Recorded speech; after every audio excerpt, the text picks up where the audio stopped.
आप फिर से रिपीट कर पाएंगे? हाँ, आपने एक बहुत ही एग्जाम्पल दिया था, वो शून्य दूरने और परिणाम के रिलेटेड, की सम्यक दृष्टि जीव कोई भी कार्य करेगा तो वो शून्य दूरने और परिणाम देख के करेगा। तो उसका कोई धार्मिक एग्जाम्पल दे सकते हैं कि धार्मिक क्रिया करने के पहले शून्य दूरने और परिणाम का विचार कैसे होगा?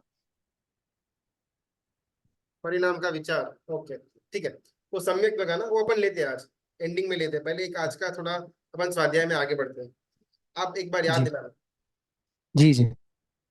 हमारी बात चल रही, हाँ, राजस्थान के अंदर भीनमाल का शहर, आज से एग्जैक्टली 1030 1050 वर्ष के पहले की बात। एक घर के अंदर भीनमाल में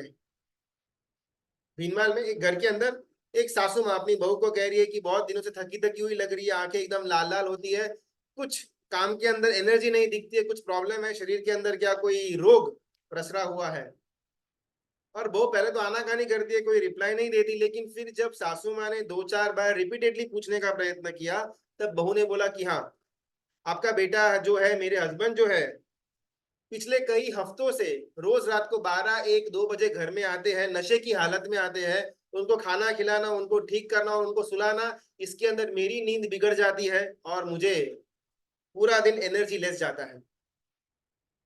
अभी तक वो माता को मालूम नहीं था कि उसका बेटा ये गलत ट्रैक पर निकल चुका है और पूरा नशे के अंदर डेली रात को 1 1 2 2 बजे घर पर आ रहा है, और आज माता को मालूम पड़ा। सासू माँ ने बोला कि बहू तू आज सो जा, बेटा जितने भी बजे आएगा घर खोलने की जवाबदारी मेरी और उसको ठीक करने की जवाबदारी भी मेरी, मैं माता हूँ। उन्होंने बोला ठीक है, जैसी आपकी आज्ञा। तो वो अपने टाइम पर तो सोने को चली गई।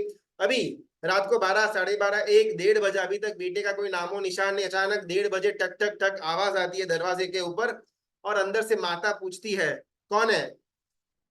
और नशे की धुत हालत के अंदर वो उसका पुत्र बोलता है कि मालूम नहीं है कौन है, रोज रात को ये टाइम पर मैं ही तो आता हूँ। और उस समय माता बोलती है, इस घर में तेरे लिए कोई जगह नहीं है। रात को 1 1 2 2 बजे नशे करके, दारू पी करके अगर मेरा बेटा घर पे आता है तो घर पर मैं उसको अंदर नहीं आने दूंगी। चला जा, किधर भी जाना वहां पर जा। अभी ये भीनमाल का शहर, 1100 साल पहले की घटना। उस समय होटल वगैरह का तो कल्चर नहीं होगा। ये पुत्र वहां पर पूछ रहे माता को, अभी तक दरवाजा बंद है, उस तरफ माँ है, इस तरफ बेटा है, बेटा नशे की हालत में धुत है, और बेटा पूछ रहा है कि इस समय मैं कहाँ जाऊंगा माँ। माता बोलती है, अगर तुझे इस प्रश्न का इतना टेंशन है, इसका इतना विचार है, तो पीने से पहले सोचना चाहिए था कि अगर मैं रात को 1 1 1 बजे घर पर आऊंगा तो क्या हालत होती होगी, मेरे परिवार वालों की क्या हालत होती होगी। आज तो किसी भी हालत के अंदर मैं तुझे घर में नहीं आने दूंगी, चला जा, जहां भी जाना हो वहां जा। और बेटा पूछे कहां पर जाऊं मैं? और माँ एक जवाब बोलती है, जहां पर दरवाजा खुला हो वहां पर चले जा, लेकिन अभी यहां से निकल। नशे की हालत में था, ज्यादा सूझबूझ तो थी नहीं, लड़खड़ाता हुआ पाँव यहाँ से वहां घूम रहे थे, पूरी गली में घूमा, हर एक दरवाजा बंद, बस एक जगह का दरवाजा खुला था, उपाश्रय का। वो नशे की हालत में रहा हुआ जो इंसान, तो उसका थोड़ा नशा कम हुआ, बिकॉज सामने जो माता से के साइड से जो प्रहार आया हुआ था उसके कारण थोड़ा सुध तो आया, और उपाश्रय के दरवाजे के अंदर गया और वहीं दरवाजे के पास बैठा है। अलग अलग गुरु भगवान रात्रि में अपना अपना कोई स्वाध्याय का पुनरावर्तन कर रहे थे, कोई जाप के अंदर थे, कोई साधना के अंदर थे, कोई प्रतिक्रमण के अंदर थे, तो कोई वयावच के अंदर थे। ये सीन वो दारूडी ने देखा। अभी रात का अंधेरा था, हर एक गुरु भगवान कोई ना कोई अपनी दिनचर्या के अंदर, क्रिया के अंदर या निद्रा के अंदर स्थिर थे। किसी को मालूम नहीं पड़ा कि ऐसा कोई दारूडिया बाहर बैठा हुआ है। सबने अपना अपना काम जो स्पीड से हो रहा था रात को वो किया। ये दारूडिया वहां पर बैठे बैठे देखते देखते कब नींद आई मालूम नहीं पड़ा। सुबह को उजाला हुआ 6 7 बजे, अचानक ये दारूडिया की आंख खुली और गुरु भगवंत ने उसको बुलाया, कौन है भाई तू, क्या काम है? और वो अपना परिचय देता कि मैं सो एंड सो, मुझे भिक्षा लेनी है। गुरु भगवंत पूछते, अरे एग्जैक्टली लेकिन हुआ क्या? और अपने जीवन का जो एकादा वो अंश हुआ था कि ऐसे घर से बाहर निकाल दिया था, इस कारण से मैं यहाँ पर आया, यहाँ पर रात को दरवाजे खुले थे और मैं यहीं पर बैठा बैठा सो गया। और मैंने रात को आपकी दिनचर्या देखी, रात को 1-1, 2-2 बजे भी आपके साधु भगवान कायोत्सर्ग ध्यान में थे, कोई कोई स्वाध्याय के अंदर पुनरावर्तन के अंदर लीन था, तो कोई ज्ञान महात्मा का व्यावच कर रहा था। ये दृश्य देख करके मुझे बहुत अंदर से एक एक संवेदना, एक अनुमोदना जागृत हुई, और मुझे भी यही जीवन जीना है, आप मुझे दीक्षा दीजिए। गुरु भगवान कहते हैं कि भाई ऐसा किसी को हम दीक्षा देते नहीं है, आपके घर से अनुमति लेकर के आओ। वो युवान बोलते हैं मेरी माता ने ऑलरेडी बोल दिया है रात को, जहां पर दरवाजा खुला मिले वहां पर चले जाओ, यहां पर मत आ। इससे ज्यादा क्या। गुरु भगवान ने कहना कि उनके अंदर कुछ पात्रता देखी, और उनको लगा कि हीरा है, भले रफ है, पॉलिशिंग करने में आएगा तो बहुत बड़ा रत्न बनेगा। दीक्षित कर दिया, घर वालों की सम्मति भी ले ली, दीक्षित हो गए। दीक्षा के अंदर ज्ञान का बहुत जबरदस्त आराधना करते हैं, अपने आचारों के अंदर चुस्तता से पालनी करते हैं, अपने गुरु के प्रति वयावच का भाव पराकाष्ठा तक लेकर के जाते हैं। धीमे धीमे धीमे ज्ञान अंदर चढ़ रहा है, और ये गुरु भगवंत ने हरिपद सूरी महाराजा द्वारा लिखा हुआ एक ग्रंथ, उसके ऊपर टीका लिखी।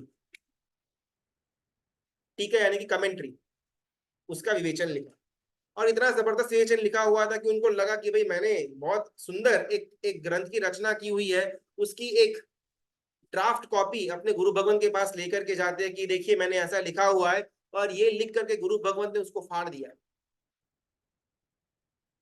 ये जो तूने लिखा हुआ है वो किसी और गुरु भगवंत की रचना की टीका है, तेरे अंदर इतनी क्षमता है कि तू खुद की रचना कर सकता है। यस, है तो सही। ज्ञान में और आगे और आगे और आगे और आगे बढ़ते हैं। बुद्धों का दर्शन को प्राप्त करने की इच्छा होती है, वहां पर जाते 21 बार दिस साइड दैट साइड जाने के बाद वो गुरु भगवंत उपमिति भव प्रपंच कथा की रचना करते हैं, और वो गुरु भगवंत का नाम सिद्धर्षि गणी गुरु भगवंत। हमको भी संसार में कभी ना कभी कहीं ना कहीं से अपमानित करके बाहर निकलना पड़ा हुआ होगा, चाहे ऑफिस से हो, घर से हो, रिश्तेदार वालों के पास से हो, या ससुराल से हो, मायके से हो। लेकिन हम इतने ठीक, आप कितना भी हमको जलील कर दो, हम तो भाई यहाँ पर टिकने ही वाले हैं, कॉकरोच की तरह। कितना भी आप दूर करने का प्रयत्न करो, नहीं जाएगा तो नहीं जाने वाला, ऐसा हम सब चिपका कर बैठे हुए हैं। वो दारूडिया, एक बार उसकी माता ने बोला जहां पर दरवाजा खुला मिलता हो, जहां पर जगह मिलती हो वहां पर जा, यहाँ पर मत आ। बस ये एक शब्द, ये एक वाक्य उनको टच कर गया, और उन्होंने पूरा संसार का त्याग कर दिया। यहाँ पर हमको मालूम नहीं कितनी बार से कटु वचन सुनने को भी मिलते, लेकिन फिर भी हम आराम से दही जमा कर बैठे हैं। कभी भी हमको ऐसा नहीं होता कि संसार से कब मैं बाहर निकलूं, अगर मुझे सामने से इतने इतने इतने लोग कटु वचन बोलने वाले मिल रहे हैं, फिर भी मैं यहाँ पर क्यों जमा करके बैठा हुआ हूँ। वही सिद्धेश्वरी गुरु भगवंत के द्वारा रचित उपमिति भव प्रपंच कथा, उसका प्रथम श्लोक, प्रथम वाक्य, एक शायद स्क्रीन पर दिख रहा हुआ होगा। नमो निर्नाशिता शेष महामोह हिमार्तये लोका लोका मला लोक भास्वते परमात्मने। सबसे पहले मंगलाचरण। सिद्धेश्वरी गुरु भगवंत उपमिति भव प्रपंच कथा की शुरुआत करने से पहले सबसे पहला ये श्लोक लिखते हैं, और इस श्लोक का अर्थ जानने के बाद हम आगे बढ़ेंगे। गौतम स्वामी महाराजा, उनके अंदर गुरु के लिए जो प्रेम था, उनके लिए जो विनय था, उनके लिए उनके अंदर जो वात्सल्य का भाव था, जो समर्पण का भाव था, उसका शायद हमको ऐसा कोई उदाहरण न मिले कंपैरिजन के अंदर। लेकिन एक महापुरुष, उनके लेवल का विनय भाव देखने को मिलता है। नमो, जब तक विनय हमारे अंदर नहीं आएगा, उसके बाद का जितना भी लिखा हुआ है काला अक्षर भैंस बराबर। इस बाकी का ग्रंथ की हम तत्वों की जितनी भी हम प्रयत्न करें प्राप्त करने का, कम ज्यादा होता होगा, नो प्रॉब्लम, लेकिन सबसे पहला वर्ड जो नमो है, जब तक ये हमारे अंदर नहीं बैठता, इसके बाद का चाहे कितना भी हमारे ज्ञान में उतरे, उसका कोई फायदा नहीं। वज्र स्वामी बहुत ही छोटी उम्र के अंदर दीक्षित हो गए हुए थे। उनके पिता, संसारी जो पिता थे, जब मालूम पड़ा कि वो उनकी माता ने गर्भ धारण किया हुआ है, ये न्यूज मिलते ही पिताजी तो संयम के मार्ग पर निकल गए। माता ने अकेले पुत्र को जन्म दिया, लेकिन पुत्र को जन्म से ही बस रो रो रो करता था। लगभग 6-8 महीने का हुआ न हुआ और पिता मुनि महाराज उस समय गांव में आए गोचरी के लिए, और गुरु ने बोला हुआ था कि आज गोचरी में सचित मिले अचित मिले, बिल्कुल झिझक के बिना लेकर के आना। और ये उनकी संसारिक श्राविका धर्म पत्नी गोचरी में उनको बहरा देती है वज्र कुमार को कि लो आपका बेटा, आप ही को मुबारक, मुझसे नहीं संभला जा रहा। और उस समय पिता मुनि महाराज को याद आता है कि हाँ, गुरु भगवंत ने बोला हुआ था कि चाहे सचित मिले अचित मिले, चुपचाप लेकर के आ जाना। अपने 6-7 महीने के नवजात शिशु को झोली में रख करके उपाश्रय में आए। साध्वी जी भगवंतों के साथ जो श्राविका बहनों का एक ग्रुप था, उनके पास ये वज्र कुमार को दे दिया। वज्र कुमार घोड़िए के अंदर है, वहां पर साध्वी जी भगवंत का स्वाध्याय चल रहा है, और वो शब्द से इसका मेमोरी शार्प हो रहा है। 2-4 साल हुए हुए और अचानक माता को ममता जागृत हुई। उन्होंने राजा के सामने कंप्लेन की कि ये बेटा मेरा है, मुझे मेरा बेटा चाहिए। राजा ने दोनों पार्टी को आमने सामने रखा। एक साइड है पिता मुनि भगवंत, एक साइड संसारी माता। और राजा ने निर्णय किया कि बीच में 3-4 साल का जो वज्र कुमार उसको रखने में आएगा, वज्र कुमार जिस तरफ जाएगा बेटा वही रखेगा। माता के पास खिलौने थे, मिठाई थी, अलग अलग लोभामणी चीजें थी, कपड़े थे, ज्वेलरीज थी, और सबको आवाज करके बेटे को अपनी तरफ बुलाने का प्रयत्न कर रही थी। और पिता महाराज के पास सिर्फ एक ओघा। पिता ओघा को दिखाते हैं और वज्र कुमार एकदम भागते हुए ओघे को छीन लेते हैं, और ओघे से पूरे के पूरे राजसभा के अंदर नृत्य करना शुरू कर देते हैं। उसी दृश्य का अनुकरण आज कोई भी मुमुक्षु आत्मा दीक्षा के अंदर करते हैं। दीक्षित हो गए वज्र कुमार, लगभग 5-6 साल के हुए, छोटे मोटा अध्ययन चल रहा है। हमको नहीं विनय भाव तक पहुंचना है। यहाँ तक की तो शायद हमको घटना मालूम होगी, लेकिन एग्जैक्टली उनके जीवन के अंदर विनय नाम का गुण कौन सी पराकाष्ठा तक पहुंचा हुआ है, ये हम आज जानते। 5-6 साल हुए, बहुत ही बाल्य अवस्था है। उनको जो अध्ययन करवाने वाले गुरु भगवंत है, उनको आचारांग सूत्र, ठाणांग सूत्र इत्यादि अंग आगम ग्रंथों का पाठ शुरू किया, लेकिन बहुत ही छोटी उम्र है। तो उनको सिखाने की जो स्टाइल थी वो भी एकदम छोटे बच्चों को समझाने वाली स्टाइल थी। आपको समझ में आया, अच्छा इसका ये हुआ वो हुआ। तो काली घेली भाषा के अंदर एक बच्चे के साथ किस प्रकार बात करने में आती है, उस प्रकार से गुरु भगवंत उनको अंग का ज्ञान दे रहे थे। और ज्ञान देने के बाद पूछा कि कुछ समझ में आया या ऊपर से गया, और सब लोग जोर जोर से हंसना शुरू कर देते। सारे गुरु भगवंत को भी मन के अंदर यही विचार था कि इतना छोटा सा बालक क्या ही इतने पदार्थों को समझ पाएगा, लेकिन ठीक है, बैठा है तो बैठा रहने दो, सुन रहा है तो सुनने दो। 2-4-6-8 साल निकल गए। वज्र कुमार, वज्र स्वामी कभी भी एक भी उत्तर उन्होंने बाहर नहीं दिया। पढ़ाने वाले गुरु भगवान जब उनको पूछते कि क्या ये पदार्थ समझ में आया, तो उनके मुख से एक भी जवाब नहीं निकलता। जिस प्रकार बच्चा अपनी काली गीली भाषा के अंदर भावों का प्रदर्शन करता है, उसी प्रकार वज्र स्वामी ने जानबूझ करके काली गीली भाषा के अंदर उनको टूटा फूटा ज्ञान मिला हुआ ऐसा प्रतीत वहां पर करवाया। 5-6 साल निकल के लगभग 10-11 साल की उम्र हो चुकी हुई है। सारे गुरु भगवंत मंदिर में दर्शन करने के लिए गए। वज्र स्वामी कुछ काम से उपाश्रय के अंदर रह गए हुए थे, और उनको थोड़ा गेम्स खेलने का मन हुआ। स्वाभाविक है, एकदम छोटी उम्र है तो थोड़ा बहुत मस्ती गम्मत करने का मन तो होगा। और ये वज्र स्वामी ने इस बार एक्टिंग की, ड्रामा करना शुरू किया। किस प्रकार का, जिस पाठ पर बैठ करके उपाध्याय जी भगवंत उनको वाचना दे रहे थे, उस पाठ पर स्वयं बैठ गए, और बाकी गुरु भगवंतों का जो बैठका था, जो कटासना था, उपदी थी, उसको अपने सामने रख दिया। और जिस प्रकार सामने पूरी सभा बैठी हुई हो और उनको प्रवचन देने में आए, वाचना देने में, उसी प्रकार की वाचना यहाँ पर वज्र स्वामी महाराजा नाटक के तौर पर कर रहे। सामने कोई बैठा नहीं है, सारे गुरु भगवंतों की कुछ ना कुछ उपदी वहां पर रखी हुई है, ताकि इनको फील हो कि सामने सभा बैठी हुई है। और उनके गुरु भगवंत ने जिस प्रकार इनको वाचना दी हुई थी, वही स्टाइल के अंदर उसको ड्रामा कॉपी करते हैं वज्र स्वामी। गुरु जो आचार्य भगवंत थे, वो भी साथ में गए थे मंदिर पूजा करने, दर्शन करने के लिए। लेकिन कुछ कारण से जल्दी वो बाहर आ गए, और उन्होंने खिड़की के अंदर झांक करके देखा कि वज्र स्वामी तो वाचना दे रहे हो। किसको? वहां पर कोई बैठा नहीं है, सबकी कुछ ना कुछ उपदी रखी हुई है, उनको लगा कि शायद कुछ गेम्स गम्मत चल रहा हुआ होगा। 5-10 मिनट खिड़की के पीछे खड़े होकर के उन्होंने सुना।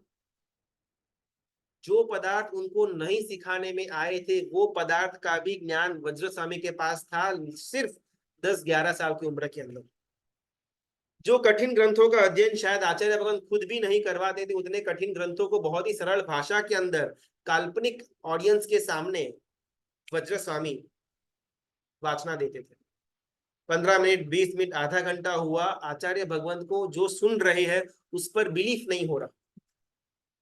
लेकिन ये बच्चे की धारा को टूटना नहीं है और साथ में उनके अंदर का टेस्ट भी लेना है। इस कारण से आचार्य भगवान चुपचाप वहां खिड़की से निकल गए और दरवाजे के अंदर एंट्री लिया, और एंट्री लेने के टाइम जोर से निस्सी ही बोला, ताकि वज्रस्वामी को मालूम पड़े समवन इज कमिंग। और जैसे ही गुरु भगवान का आवाज आया, फटाफट सब कुछ रैप अप करके जितने लोगों की उपदी ली हुई थी उनकी उनकी जगह पर रख करके वज्रस्वामी दो जोर से भागे अपने गुरु भगवान के हाथ से उनकी उपदी लेने के लिए।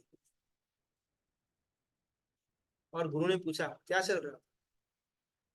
तब वज्रस्वामी बोलते हैं कि कुछ नहीं, बस मैं तो गेम्स खेल रहा था, यहाँ पर मेरे साथ खेलने वाला कोई होता नहीं है, इसीलिए बाकी जितने भी बड़े बड़ी आचार्य भगवान, उपाध्याय जी भगवान, गणित भगवान थे, उनकी उपदी लेकर के मैं अकेला अकेला गेम्स खेल रहा था। हमको अगर कोई प्रवचन के अंदर कोई तत्व या कोई स्टोरी या कोई एक दृष्टांत मालूम हो, और वही दृष्टांत अगर गुरु भगवंत व्याख्यान के अंदर लेते हैं, उस समय मुझे ये दृष्टांत मालूम है, वो रिवील किए बिना हम रह नहीं पाते। कथा की शुरुआत अभी हुई, अभी तक मेन पात्र का नाम नहीं आया हुआ है, लेकिन हमको मालूम है कि भाई ये फलाना फलाना मेन पात्र या महापुरुष की घटना चल रही है। हमारे मुंह से सहसा निकल जाते कि वो अच्छा, ये तो वज्रस्वामी की कथा चल रही है। बिकॉज हमको अंदर में जो इंफॉर्मेशन मालूम पड़ी हुई है वो औरों तक पहुंचाना, ये पहुंचाए बिना हम बैठ नहीं सकते। ये हमारी पात्रता। और वज्रस्वामी जिनको आगम ग्रंथों का अध्ययन ऑटोमेटिकली अंदर हो चुका हुआ है, वही वज्रस्वामी को 5-6 साल से अलग अलग उपाध्याय जी भगवंत अलग अलग आगम ग्रंथों की वाचना देने का प्रयत्न कर रहे थे, और ये 6-6 साल तक रिवील भी नहीं होने देते कि उनको ये सब ऑलरेडी मालूम है। विनय, जैसे ही आचार्य भगवान को मालूम पड़ा कि इनके अंदर का ज्ञान बहुत ही उत्कृष्ट कोटि का पड़ा हुआ है, अगले ही दिन से उन्होंने अपने ग्रुप के अंदर जाहिरात कर दी कि जिस वज्रस्वामी को हम छोटा बच्चा समझ करके उपाध्याय जी भगवंत वगैरह उनको वाचना देते थे, आज से वो ही वज्रस्वामी 10-11-12 साल का वज्रस्वामी बाकी हर एक साधु भगवंतों को वाचना देगा।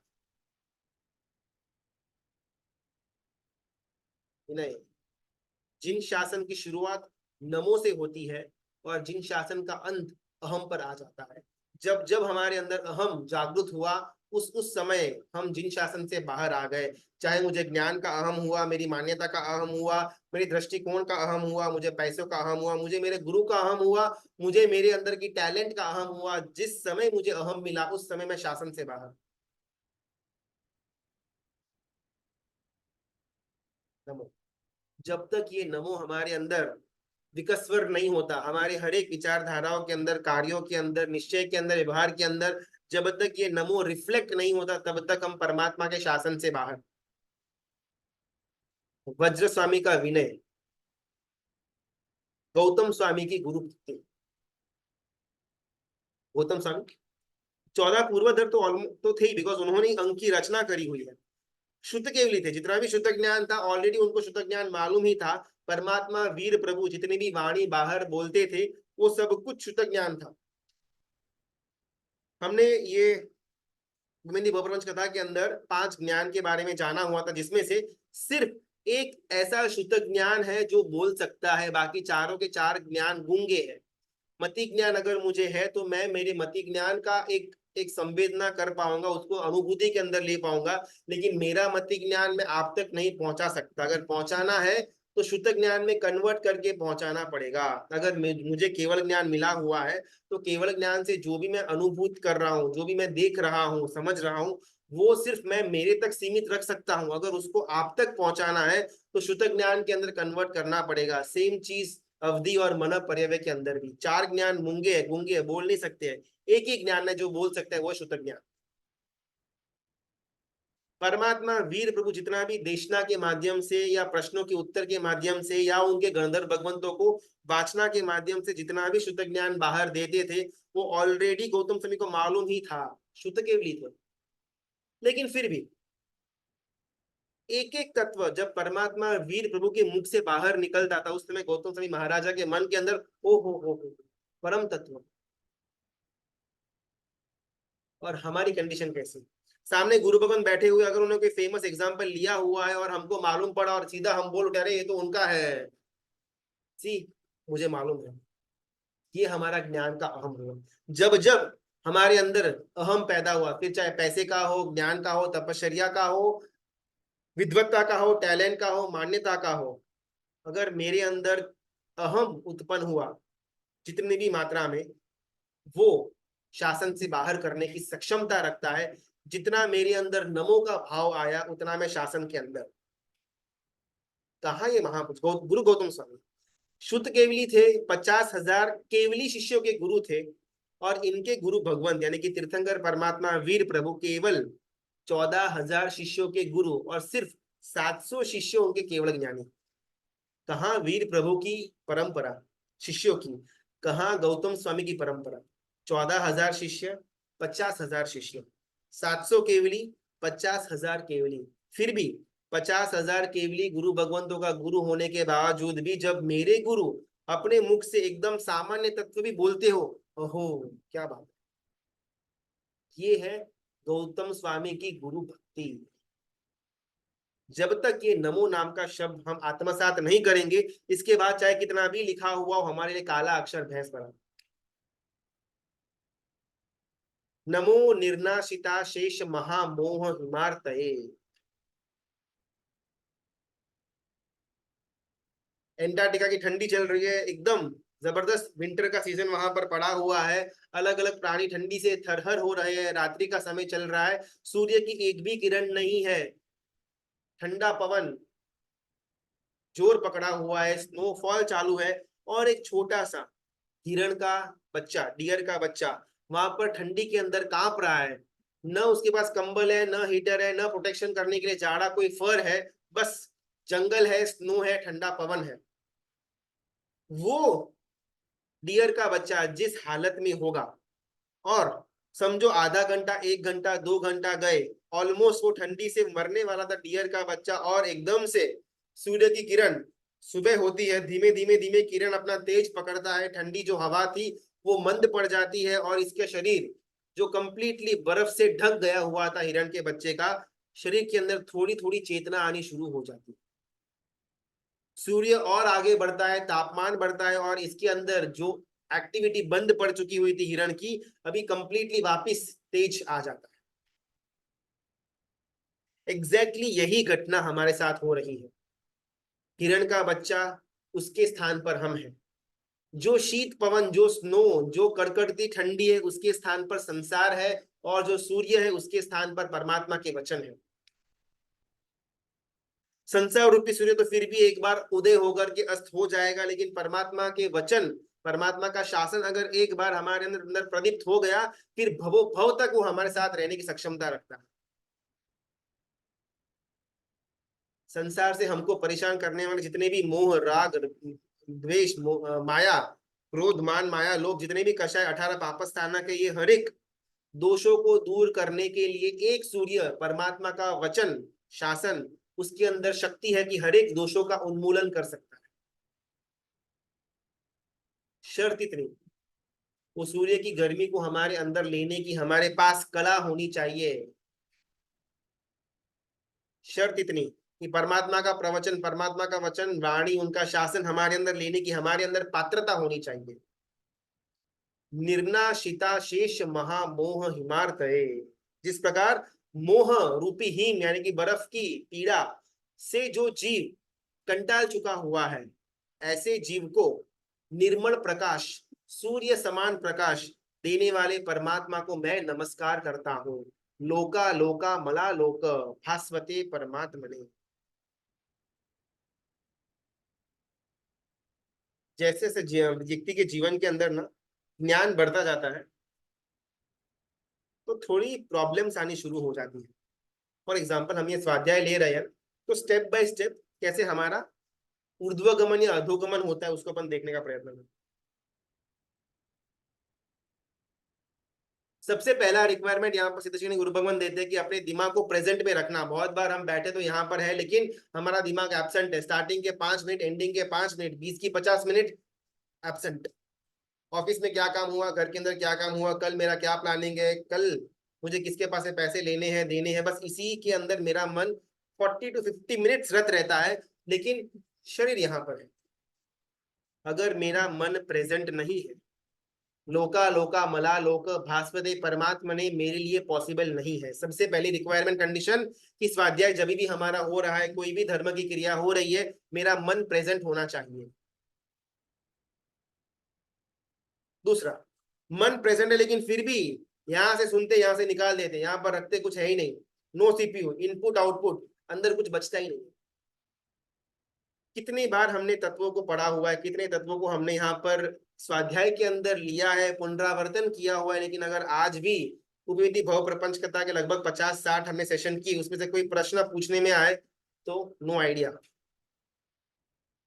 बिकॉज सुना निकाल दिया। सेकेंड रिक्वायरमेंट, ध्यान की एकाग्रता। सबसे पहला हमारा मन प्रेजेंट होना चाहिए। मन प्रेजेंट होने के बाद भी बहुत बार इनपुट आउटपुट में निकल जाता है, यहाँ पर स्टोरेज जीरो, ऐसी सिचुएशन हमारी नहीं होनी चाहिए, तो ही लोका लोका मला लोक हो पाएगा।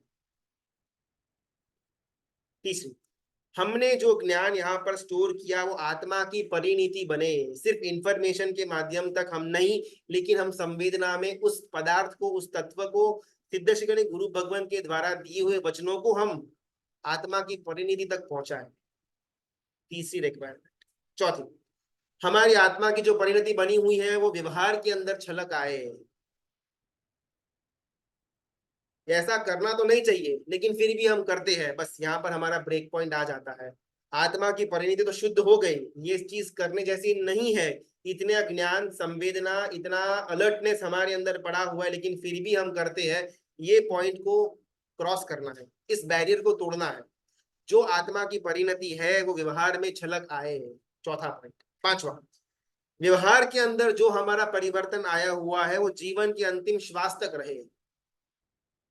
बहुत बार कैसा होता है, 2-3-4 महीने जब गुरु भगवान का योग हमको मिलता है, परमात्मा के वचनों को सुनने का योग हमको मिलता है, तब सब कुछ बराबर चाहता है। लेकिन अगर 2-4-6-8 दिन, 2-4-6-8 हफ्ते हमको वो परमात्मा के वचनों की धारा टूट जाती है, वापिस हमारा रूप परिवर्तन हो जाता है। आत्मा की शुभ परिणति के द्वारा हमारी क्रिया के अंदर, हमारे आचरण के अंदर जो परिवर्तन आया हुआ है वो जीवन की अंतिम क्षण तक टिके, इसका पुरुषार्थ पांचवा। छठा लास्ट पॉइंट, अगर हमने ये 1 to 6 कर दिया, 1 to 5 कर दिया, तो जीवन की अंतिम क्षण तक हम जो आचरणा लेकर के गए हुए हैं वो अगले भव में बाय डिफॉल्ट कैरी फॉरवर्ड होने ही वाली है। लोका लोका मला लोक हो जाए।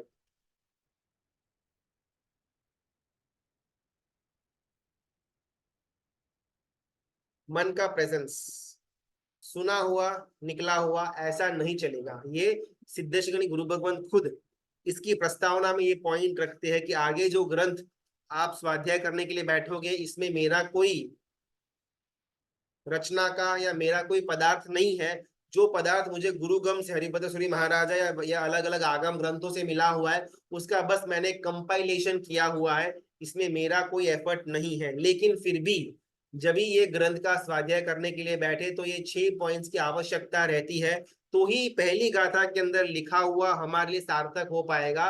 वरना लिखने के लिए तो कुछ भी लिख सकते हैं, हमारे लिए पॉसिबल कुछ होने वाला है नहीं।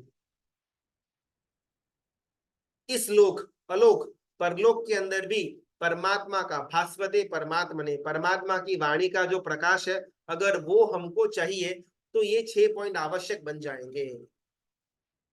मन का प्रेजेंस, यहां से निकाला वहां से गया, यहां से गया वहां से निकाला, ऐसा हमको नहीं स्वाध्याय में करना है। एटलीस्ट इस स्वाध्याय के अंदर मन के अंदर जो आया वो आत्मा की परिणति में उत्पन्न होना चाहिए। आत्मा की जो परिणति बदली हुई है उसका परिवर्तन हमारे वर्तन के अंदर, व्यवहार के अंदर भी झलक आना चाहिए। जो जीवन के अंदर शुभता का परिवर्तन आया हुआ है और जीवन के अंतिम क्षण तक हमारे साथ रहे, ये 5 पॉइंट्स का जिम्मेदार मैं हूँ।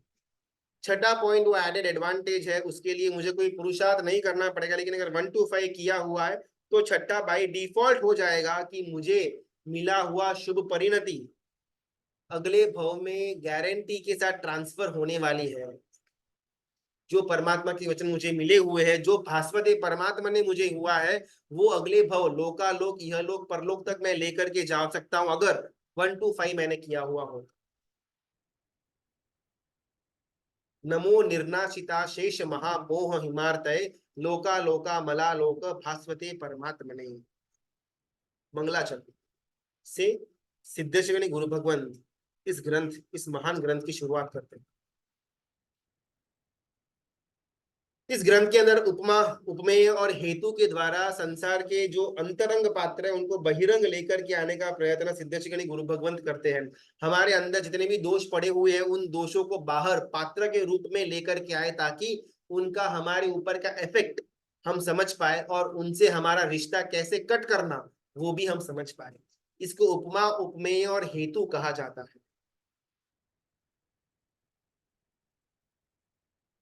आपका चेहरा चांद जैसा है, चंद्रमा जैसा है, अगर कोई ऐसा बोलता है, इसके अंदर उपमा उपमेय और हेतु सब कुछ आ गया। उपमा चंद्र की उपमा दी, उपमेय आपके चेहरे को चंद्र की उपमा दी, तो उसको उपमेय कहा जाएगा। हेतु क्या था?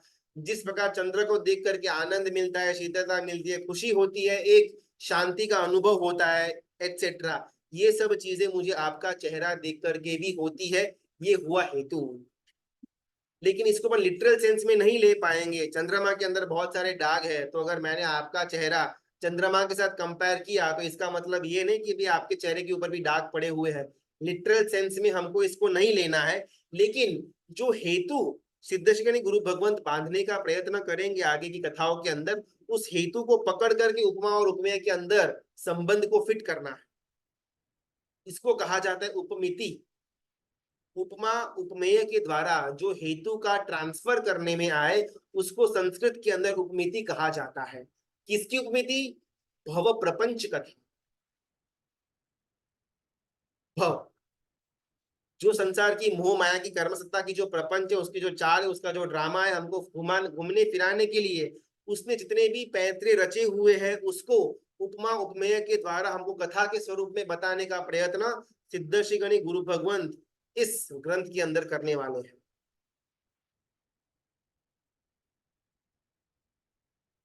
वापस 1 to 6 के साथ साथ हमारा स्वाध्याय हो तो शायद उपमिति भव प्रपंच कथा के अंदर का हार्द हमको मिलेगा, वरना कोई नॉर्मल हम मूवी या एक ऑडियो फाइल वीडियो फाइल देख करके हम जैसे भूल जाते हैं, वैसे अगर इसका भी उन्मूलन हो जाएगा, किया हुआ स्वाध्याय कभी भी लोका लोक मला लोक हमारे अंदर होने वाला नहीं है। शुरुआत के अंदर निष्पुण्य नाम का द्रमक, सॉरी हाँ, निष्पुण्य भिखारी का नाम, उसको द्रमक, भिखारी को द्रमक कहा जाता है, निष्पुण्य उसका नाम है। उसकी उपमा दी गई हुई है किसको? तो हमको, संसारी जीव को, जिसके अंदर इसको उदर का रोग पड़ा हुआ है, आंखों से दिखता नहीं है, शरीर एकदम क्षीण हो चुका हुआ है, उदर एकदम बड़ा हुआ है, पैर चल नहीं रहे, हाथों में लकड़ी के सहारे धीमे धीमे नगर की गलियों के अंदर हर एक घर में भीख मांगता फिरता हुआ निष्पुण्य नाम का द्रमक, यानी कि संसारी जीव, यानी कि मैं, हम नहीं मैं।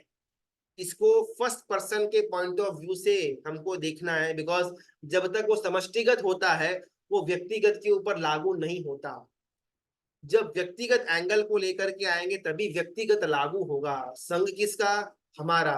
तो संघ की जिम्मेदारी किसकी? हमारी। संघ के अंदर कोई प्रॉब्लम आएगा तो कौन आएगा? बाकी सब आएंगे, मेरे को आने की जरूरत नहीं है, क्योंकि संघ किसका? हमारा। घर किसका? मेरा। घर के अंदर कोई प्रॉब्लम्स आए तो वो तो मुझे ही देखना पड़ेगा, और कौन है? अगर ये मेरा घर परिवर्तित होकर के मेरा संघ या मेरा शासन बन जाता है तो हमारा मोक्ष मार्ग में आगे बढ़ने का मार्ग क्लियर हो जाता है। आज तक हमने शासन को, संघ को, धर्म को, गुरु भगवंतों को हमारा हमारा बोला, घर को, परिवार को, पैसे को, धंधे को मेरा मेरा कहा। अगर सिर्फ ये भाव ट्रांसफर भी अगर हो जाते हैं, घर हमारा है, धंधा हमारा है, परिवार हमारा है, नो प्रॉब्लम, गुरु भगवंत मेरे है, संघ मेरा है, शासन मेरा है, मंदिर मेरा है, तो उसकी देखभाल वयावज भी मैं ही करूंगा। अगर ये भाव हमारे अंदर आ जाता है तो शायद लोका लोका मला लोक हम कर सकते हैं। निष्पुण्य नाम का धर्मक एक घर के अंदर भिखारी की हालत में घूम रहा है कि कुछ खाने को दे दो, कुछ खाने को दे दो, लेकिन दुर्भाग्यवश एक भी घर से उसको भोजन की प्राप्ति नहीं होती।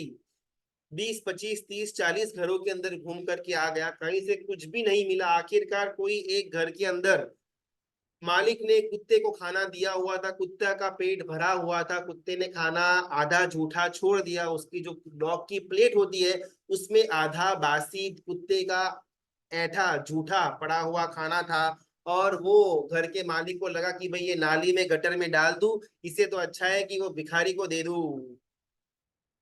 और वो भिखारी जिसको 50, 60 घर घूमने के बाद भी कोई भी खाना नहीं मिला हुआ था, यहाँ से कुत्ते का झूठा बासी पड़ा हुआ खाना प्राप्त करके अहो भाग्य। आज सब चांदी चांदी है, खाने के अंदर जबरदस्त चावल मिले हुए हैं, थोड़ा सा स्मेल करता है, कुत्ते का झूठा बास था, बासी खाना था, उसकी गंध आ रही है, लेकिन फिर भी कोई प्रॉब्लम नहीं है, इतना खाना मिला हुआ है, अहो भाग्य।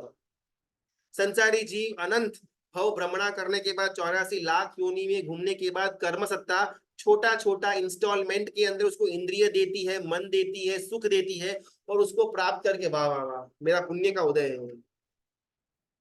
ये जो हमारी भ्रमणा है, उस भ्रमणा को सिद्धेश्वरी गुरु भगवंत ने निष्पुण्य नाम के द्रमक के साथ जो हो रहा है उसके साथ उपमा उपमेय के द्वारा समझाने का प्रयत्न किया हुआ है। जिस प्रकार कुत्ते का जूठा खाना उसके मालिक ने निष्पुण्य को दिया, उसी प्रकार अपर्याप्त मात्रा की इंद्रिय, अपर्याप्त मात्रा का मन और हमारे आत्मा की जो विपुल शक्ति है उसको ढकने का काम कर्म सत्ता ने किया हुआ। कभी कभार कोई कारण सर छोटा सा भी हमको एक सुख का किरण नजर में आता है और हम अपने आप को वाह वाह वाह अहो भाग्य, अहो भाग्य, कितना अच्छा पुण्य का उदय है मेरा। मेरा घर अच्छा हो गया, धंधा अच्छा चल रहा है, परिवार एकदम सेटल्ड हो चुका हुआ है, घर के अंदर एकदम शांति शांति है। किसने बोला संसार असार है? संसार में देख के रहे तो सही, मेरी लाइफ देख कर रहे तो सही, संसार कितना ब्यूटीफुल है। भिखारी बोलता है कि अरे चावल में भले थोड़ी बहुत गंध आ रही है, लेकिन चावल का रंग तो देखो, क्वांटिटी तो देखो, इसको खाने के बाद जो तृप्ति होती है, हा, कोई मुझे पूछे कितनी तृप्ति होती है।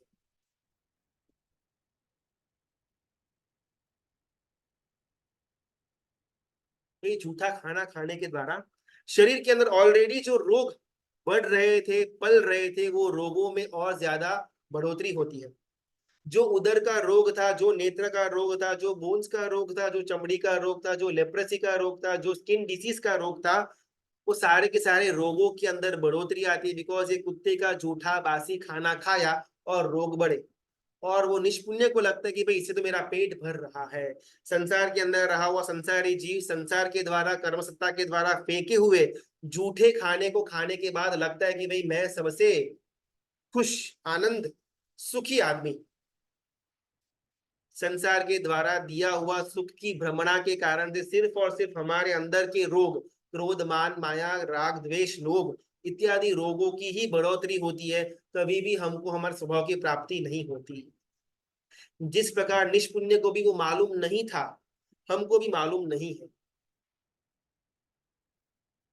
पुत्र एग्जाम के अंदर अच्छा नंबर्स लेकर के आए, सबसे राजी हम। पत्नी हमारा कहना मानती है, सबसे राजी हम।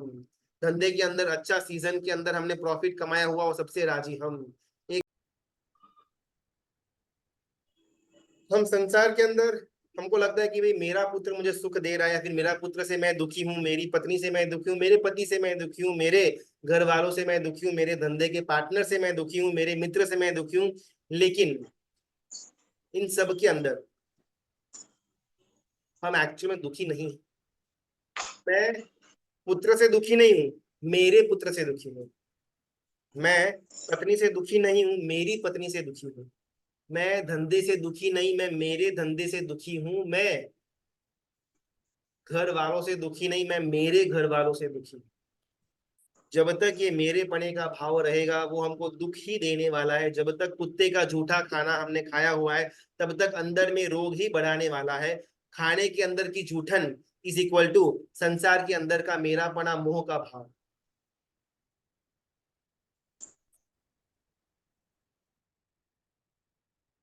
सिद्धश्री गुरु भगवंत इस कथानक के द्वारा, उपमा उपमेय के द्वारा जैसे जैसे आगे बढ़ते जाएंगे, संसार के अंदर की एक एक भावनाओं को, संवेदनाओं को पात्र के स्वरूप में बाहर दिखाना शुरू करेंगे। 50-60 घर गए, कई एक आधा घर के अंदर निष्पुण्य नाम के द्रम को थोड़ा बहुत आहार मिला, वो आहार खाया, उसको लगा कि भाई मेरे पेट की भूख तो शांत हुई है, लेकिन जैसे ही खाना खाया ऑलरेडी जो मौजूद रोग थे वो रोग डबल स्पीड में आगे बढ़ने लगे। ऑलरेडी जो हमको मोह नाम का, राग नाम का दोष पड़ा हुआ है, हमारा डिसीज, रोग पड़ा हुआ है, वो रोग संसार के सुखों का सेवन करने से सिर्फ और सिर्फ बढ़ने वाला है। संसार का ऐसा एक भी सुख नहीं जो हमको हमारा रोग यानी कि राग द्वेष और मोह न बढ़ाए। कुत्ते का जूठा खाना खाने के बाद शरीर के अंदर रोग बढ़ते हैं, संसार के अंदर मोह वाला जूठन खाने से अंतर के रोग बढ़ते हैं। ऐसे गली के अंदर घूमता था, बहुत बार ये द्रमक अलग अलग गलियों में गया, कभी कभार खाना मिलता था, कभी कभार नहीं मिलता था, 2 4 6 8 दिनों तक भूखा भी ये द्रमक रहा हुआ है। 2 4 6 8 भवों तक हमने भी विदाउट मन, विदाउट संज्ञा, विदाउट पर्याप्त इंद्रिय हमने भी टाइम पास किया हुआ है। कभी कभार कोई एक क्षण द्रमक, निष्पुण्य नाम का द्रमक अलग अलग गलियों से निकलने के टाइम बीच में एक राजमहल को देखता है और राजमहल के सामने खड़ा खड़ा उसको निहार रहा है। और उस राजमहल में जो 3 द्वार थे जो हमेशा बंद ही रहते थे, हेवीली सिक्योरिटी से गार्डेड रहते थे, उसके बाजू में इस बार मालूम नहीं अचानक एक छोटा सा द्वार नजर आ रहा है जो खुला भी है, सिक्योरिटी भी नहीं है। और वो द्रमक को लगा कि भाई इसके अंदर मैं चला जाऊं तो अनंत संसार की भव भ्रमणा करने के बाद जीव को यथा प्रवृत्त करण के कारण या कोई पुण्योदय की कारण से परमात्मा का शासन की प्राप्ति हुई, सच्ची समझ मिली, और वो सच्ची समझ के द्वारा वो परमात्मा के शासन के अंदर एंट्री लेता है। पहले भी 3 द्वार थे, पुण्य के योग से पहले भी हमको परमात्मा का शासन मिला हुआ था, लेकिन वो कैसा था? राजमहल के दरबार के बराबर गेट पर आकर के हम स्टॉप हो गए, हमको कभी भी सिक्योरिटी गार्ड ने अंदर ही नहीं भेजा। परमात्मा का शासन हमको पहली बार नहीं मिला हुआ है, अनंत भव में संख्याता या फिर असंख्याता बार हमको तीर्थंकर परमात्मा का शासन मिला हुआ है, लेकिन कैसा मिला हुआ था? हैवी सिक्योरिटी वाला। हमने कभी भी राजमहल के अंदर जा ही नहीं पाए, बाहर दरवाजे पर ही खड़े खड़े हमने पूरे टाइम महल को निहारा और फिर आयुष्य पूरा करके हम गए। निष्पुण्य नाम का द्रमक, उसने भी बहुत बार ये राजमहल को देखा था, हेवीली सिक्योरिटी गार्डेड वाले डोर के सामने खड़े होकर के बहुत ज्यादा टाइम पास भी किया हुआ था, लेकिन आज अचानक मालूम नहीं कहां से चौथा द्वार प्रकट हो गया, इसमें नो डोर नो सिक्योरिटी, बस सीधा अंदर जाओ। और ये अंदर गया, अंदर जाकर के देखते हैं तो बाप रे, जहां जहां उसने इतने समय से ये मनुष्य लोक नाम की गति के अंदर जो घूमने का काम किया हुआ है, उसमें कभी भी न देखा ऐसा आर्किटेक्चर, न देखा ऐसा फ्लोरिंग, और न देखा ऐसा आभूषणों से युक्त वहां के अंदर के मनुष्य। उसकी आंखें चार हो जाती, वाह क्या बात है, राजमहल के अंदर ऐसा नजारा है, मैंने तो ऐसा जीवन में कभी देखा ही नहीं है। और एक एक वस्तुओं को वो एकदम आंखें चौड़ी कर करके देख रहा था। उतने अंदर धीमे धीमे जब आगे बढ़ रहा था, अंदर रसोई घर के अंदर जो कुक था, वो कुक की नजर इसके ऊपर पड़ी कि भाई कोई भिखारी, कोई गरीब इंसान आया हुआ लगता है, शायद मुंह से कपड़े से लग रहा है कि बहुत दिनों का भूखा पड़ा है। और ये कुक के मन के अंदर इच्छा जागृत हुई कि मैं इसको खाना दूं। वो गुरु भगवंत उसके सामने खाना लेकर के आते हैं, लेकिन जब मालूम पड़ा कि भाई खाना शायद डायरेक्टली नहीं खा पाएगा, बिकॉज प्यासा लगता है, एकदम मुंह प्यासा प्यासा है, तो थोड़ा पानी का कबा जाएगा फिर खाना शायद खा पाएगा, तो साथ में पानी का एक ग्लास भी लेकर के आते हैं। लेकिन जब मालूम पड़ा पानी का ग्लास भी लेकर के आए, लेकिन अभी इसकी जो आंखें हैं इसमें इतने जबरदस्त वाइट वाइट पड़ल, वो मोतिया बिंदु टाइप हो चुका हुआ है कि क्लियरली नहीं देख पा रहा। राजमहल के अंदर की जो विविधता है, जो उसकी उसकी जो आर्किटेक्चर की उसकी जो डिजाइन है, उसको धुंधलेपने के अंदर ये इंसान देख रहा है और फिर भी इतना आश्चर्य चकाचौंध महसूस कर रहा है। तो अगर इसके आंख के पड़ल हट जाए और कंप्लीट पिक्चर एचडी के अंदर नजर में आए तो कितना मजा आएगा ये इंसान को। ये सोच करके गुरु भगवंत ने तीसरी भी एक डब्बी लेकर के आई, काजल की। वो जो रसोईया था, कुक था, वो ये निष्पुणी नाम के द्रमक के पास आता है, हाथ में रहा हुआ जो अंजन की डिबिया थी, जो काजल था, उसको अपने हाथों से निष्पुण्य नाम के द्रमक की आंखों में अंजन करता है। इसका नाम है विमला लोक अंजन। जैसे हमारे पास झंडू बाम होता है, वैसे उनके पास विमला लोक की ब्रांड का अंजन था। जैसे ही अंजन किया, अभी एकदम ब्राइटली दिखना शुरू हो गया। आंखों के पास जो वाइट वाइट पडल जम हो चुके हुए थे वो पडल निकल गए और अभी डायरेक्टली उसको ये राजभवन और वो कुक नजर में आ रहा है। एकदम से अंदर वाणी गदगद हो गई, उसका वर्तन गदगद हो गया, पैरों में गिर गया कि इतने समय से मैं जो धुंधला हुआ देख रहा था उसको आपने दूर किया हुआ है, आपका बहुत बहुत धन्यवाद, आपकी कृपा। और वो कुक बोलता है कि भाई ये तो अभी तेरा एक ही रोग गया हुआ है, तेरे शरीर के अंदर तो 16 प्रकार के रोग पड़े हुए हैं। तेरे पैर बराबर नहीं चल रहे, लेप्रेसी हो चुकी है, स्किन डिसीज है, उदर का रोग है, दाह ज्वर है। मैंने तो सिर्फ तेरी आंखों का रोग दूर किया हुआ है, अभी बाकी के रोग दूर करने के पेंडिंग है। ठीक है, तो वो भी कृपया करके मुझे कर दीजिए। और वो कुक जो है पानी से भरा हुआ ग्लास उसको पिलाता है। पानी के अंदर औषधि का मिक्सिंग किया हुआ था, वो जैसे ही शरीर के अंदर जाती है, द्रमक के अंदर के रोग जो पराकाष्ठा में थे वो धीमे धीमे धीमे धीमे मंद होते हुए ये महसूस कर रहा है। अभी ये जो द्रमक था, निष्पुणी नाम का जो द्रमक था, उसके जितने भी प्रॉब्लम थे ऑलमोस्ट सॉल्व हो गए। आंख में नहीं दिख रहा था, अंजन के द्वारा दिखना शुरू हो गया। दाह ज्वर था, पेट की पीड़ा थी, शरीर के जितने भी प्रॉब्लम्स थे वो भी तत्व प्रीतिकर पानी यानी कि जो औषधि वाला पानी था वो पी करके उसको साफ हो गए। अभी द मास्टर स्ट्रोक, वो जो कुक है उसके सामने गर्मा गर्म खीर लेकर के आते हैं।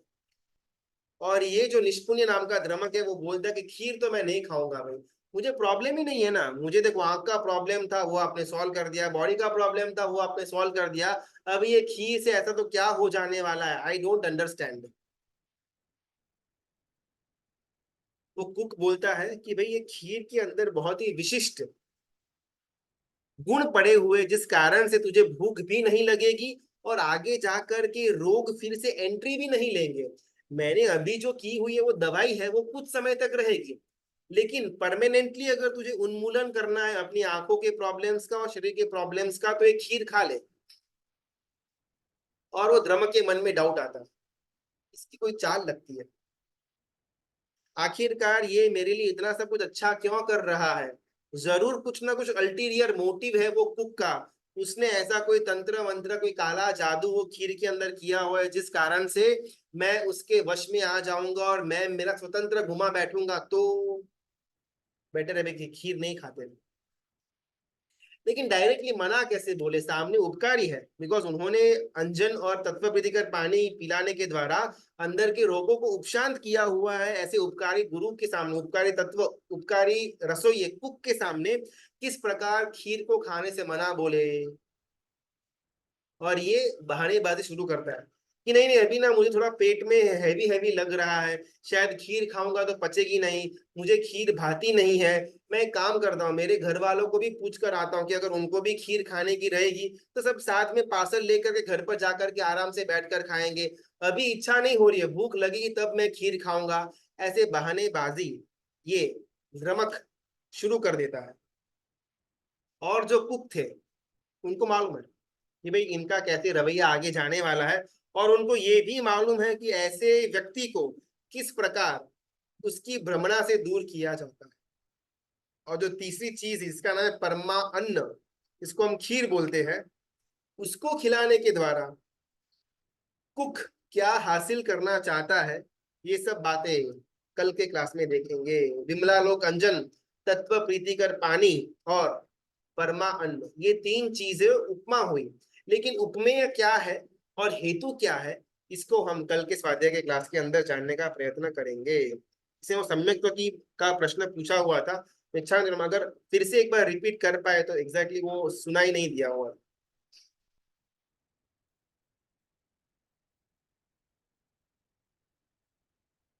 ठीक है, मेरे ख्याल से जितने भी प्रश्न होंगे तो अपन कल के क्लास में लेने का प्रयत्न करेंगे। आज हम यहाँ पर पॉज लेते हैं। तीन उपमा, विमलालोक अंजन, तत्व प्रीतिकर पानी और परमानंद, ये तीन उपमा का उपमेय और हेतु क्या है, इसको हम कल के क्लास में जानने का एक प्रयास करेंगे। वितराग की आज्ञा विरुद्ध कुछ भी बोला हुआ हो तो मिच्छामि दुक्कडम। सबका बहुत बहुत धन्यवाद, अनुमोदना। कल 9:15 या 9:30 बजे से अनुकूलता होगी, वैसे हम वापस स्वाध्याय को आगे लेकर के जाएंगे। प्रणाम।